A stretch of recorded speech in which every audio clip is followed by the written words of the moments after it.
Halo, perkenalkan nama saya Elia Anastasia Butoigan. Saya mahasiswi dari ITBI Kabanjahe, jurusan Teknologi Informasi. Di sini saya akan menjelaskan tentang High Rationex atau HLN. High Rationex merupakan strategi penjadwalan dengan prioritas proses tidak hanya merupakan fungsi, waktu layanan, tetapi juga jumlah waktu tunggu proses. Begitu proses mendapat jatah pemproses, proses berjalan sampai selesai. Prioritas dinamis HLN dapat dihitung dengan prioritas sama dengan waktu tunggu tambah waktu layanan per waktu layanan. Karena waktu layanan muncul sebagai pembagi, maka proses lebih pendek mempunyai prioritas yang lebih baik. Karena waktu tunggu sebagai pembilang, maka proses yang telah menunggu lebih lama juga mempunyai kesempatan lebih bagus untuk memperoleh layanan pemproses. Disebut HLN karena waktu tunggu ditambah waktu layanan adalah waktu tanggap, yang berarti waktu tanggap tertinggi harus dilayani. Sifat HLN 1. Non-primitif. Jika ada proses CPU telah dialokasi untuk sebuah proses, maka tidak dapat diberhentikan sampai proses tersebut selesai. 2. Prioritas dinamis. Merupakan mekanisme menanggapi perubahan lingkungan, sistem operasi. Prioritas awal yang diberikan ke proses mungkin hanya berumus pendek, disesuaikan ke nilai yang lebih tepat sesuai dengan lingkungan. Kelebihan dan kelemahan HLN. 1. Kelebihan. Respon time cepat. 2. Sistem proses akan mendapat layanan yang seimbang. 3. Tidak terjadi starvation karena proses yang memiliki prioritas dinamis. Kelemahan. Terjadi overhead akibat scheduler harus mengetahui atau memperkirakan service time proses yang akan dieksekusi. Contoh kasus, terdapat sekumpulan proses A, B, C, D yang memiliki saat tiba berturut-turut 9.00, 9.05, 9.15, 9.20 dengan lama proses berturut-turut 20 menit, 15 menit, 10 menit, dan 25 menit. Tentukanlah kapan saat mulai, saat rampung, dan lama tangkap dari masing-masing proses dengan kategori penjadwalan High Rationex atau HLN. Jawaban: nama proses A, saat tiba 9.00, lama proses 20 menit, saat mulai 9.00, saat rampung 9.20, lama tangkap 20 menit. B, saat tiba 09.05, lama proses 15 menit, saat mulai 9.30, saat rampung 9.45, lama tangkap 40 menit.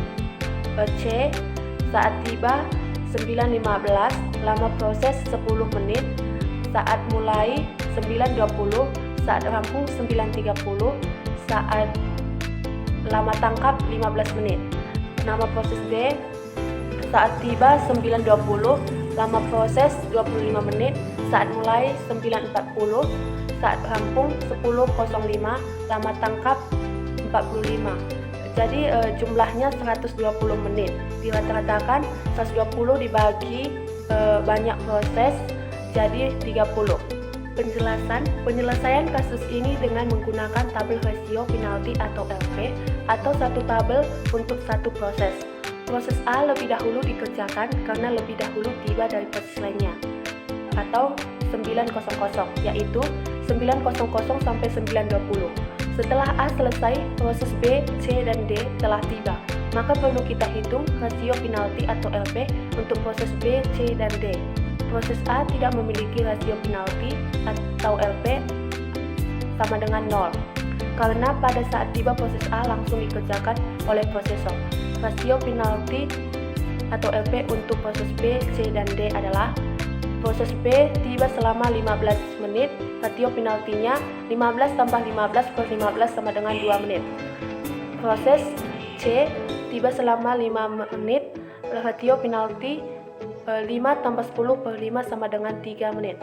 Proses D tiba selama 0 menit, rasio penalti 0 tambah 25 per 25 sama dengan 1 menit.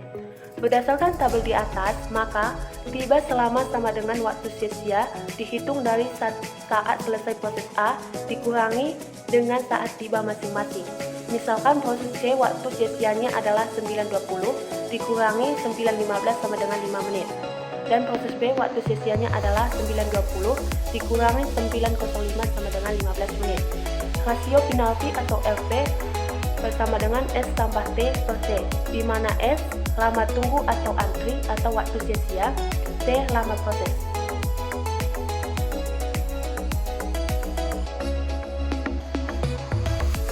Dari ketiga proses C yang memiliki rasio penalti tertinggi, sehingga proses C yang dikerjakan setelah A. Setelah proses C dikerjakan, maka tabel di atas sudah tidak berlaku lagi, karena waktu sia-sia dari dua proses sisanya sudah berbeda, atau mengacu pada saat selesai atau rampung proses C, yaitu 9.30, sehingga perlu dibuatkan tabel baru. Rasio penalti atau LP untuk proses B dan D adalah: proses B tiba selama 25 menit, rasio penaltinya 25 tambah 15 per 15 sama dengan 2,7 menit. Proses D tiba selama 10 menit, rasio penaltinya 10 tambah 25 per 25 sama dengan 1,4 menit. Berdasarkan tabel di atas, maka tiba selama sama dengan waktu sia-sia. Waktu sia-sia dihitung dari saat selesai proses C dikurangi dengan saat tiba masing-masing proses, atau proses B waktu sia-sianya adalah 9.30 dikurangi 9.05 sama dengan 25 menit, dan proses D waktu sia-sianya adalah 9.30 dikurangi 9.20 sama dengan 10 menit. Dari kedua proses B yang memiliki rasio penalti tertinggi, yaitu 2,7, sehingga proses B yang dikerjakan setelah C.